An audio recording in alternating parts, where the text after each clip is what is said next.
6 দিনের অচলাবস্থার পর আজ শুরু সরকারি প্রাথমিকের বার্ষিক পরীক্ষা। দেশের সরকারি প্রাথমিক বিদ্যালয়গুলোতে টানা 6 দিনের অচলাবস্থার পর আজ থেকে শুরু হয়েছে বার্ষিক পরীক্ষা। 3 দফা দাবিতে সরকারি শিক্ষকদের চলমান আন্দোলন, বদলি আদেশ ও শাটডাউন কর্মসূচির মধ্যেও শিক্ষার্থীদের স্বার্থ বিবেচনায় পরীক্ষা নেওয়ার সিদ্ধান্ত এসেছে শিক্ষক সংগঠনগুলোর পক্ষ থেকে। প্রাথমিক শিক্ষক দাবি বাস্তবায়ন পরিষদ এবং বাংলাদেশ প্রাথমিক সহকারী শিক্ষক সংগঠন ঐক্য পরিষদের যৌথ বিজ্ঞপ্তিতে জানানো হয়, শিক্ষার্থীদের ক্ষতি এড়াতে তালাবদ্ধ কর্মসূচি সাময়িকভাবে স্থগিত করা হয়েছে।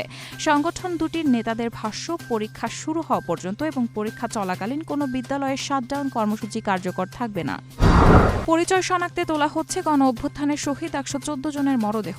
রায়েরবাজার শহীদ বুদ্ধিজীবী স্মৃতিসৌধ সংলগ্ন কবরস্থানে জুলাই গণ অভ্যুত্থানের শাহাদাত বরণকারী অজ্ঞাত 114 জন শহীদের মরদেহ তোলা হচ্ছে। পরিচয় শনাক্তে এসব মরদেহ তোলা শুরু করেছে সিআইডি। রোববার 7 ডিসেম্বর সকালে রাজধানীর মোহাম্মদপুর রায়েরবাজার শহীদ বুদ্ধিজীবী স্মৃতিসৌধ সংলগ্ন কবরস্থানে মরদেহ তোলা শুরু হয়। এ সময় সিআইডি প্রধান অতিরিক্ত আইজিপি মোহাম্মদ সিবগাত উল্লাহ জানিয়েছেন, নিহতদের মরদেহ আন্তর্জাতিক প্রোটোকল মেনেই উত্তোলন করা হবে।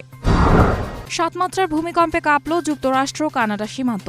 7 মাত্রার শক্তিশালী ভূমিকম্পে কেঁপে উঠেছে যুক্তরাষ্ট্র ও কানাডার সীমান্তবর্তী এলাকা। তবে এর জেরে সুনামির কোনো আশঙ্কা নেই এবং এখন পর্যন্ত প্রাণহানি বা ক্ষয়ক্ষতির কোনো তথ্য পাওয়া যায়নি। যুক্তরাষ্ট্র ও কানাডার স্থানীয় সময় শনিবার বেলা 11:41 এই ভূমিকম্প অনুভূত হয়। এক বিবৃতিতে মার্কিন ভূতত্ত্ব জরিপ সংস্থা ইউএসজিএস জানিয়েছে, ভূমিকম্পটির কেন্দ্র যুক্তরাষ্ট্রের আলাস্কা অঙ্গরাজ্য এবং কানাডার ইউকন প্রদেশের সীমান্তবর্তী এবং প্রত্যন্ত একটি এলাকা। আলাস্কার জুনেও শহর থেকে 230 কিলোমিটার উত্তর পশ্চিমে এবং ইউকনের রাজধানী হোয়াইট হাউস থেকে এটি 250 কিলোমিটার পশ্চিমে অবস্থান এই ভূমিকম্পের কেন্দ্রে।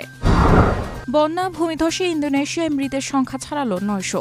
একের পর এক ঘূর্ণিঝড় ও টানা ভারী বর্ষণের জেরে সৃষ্ট বন্যা ভূমিধসে ইন্দোনেশিয়ার সুমাত্রা ও আচেহ প্রদেশের বিভিন্ন গ্রামে, শহর ও উপকূলীয় এলাকা থেকে এই পর্যন্ত 916 জনের মরদেহ উদ্ধার করা হয়েছে এবং এখনও নিখোঁজ আছেন অন্তত 274 জন। প্রাদেশিক ও কেন্দ্রীয় সরকারের বরাত দিয়ে শনিবার এক প্রতিবেদনে এই তথ্য জানিয়েছে রয়টার্স।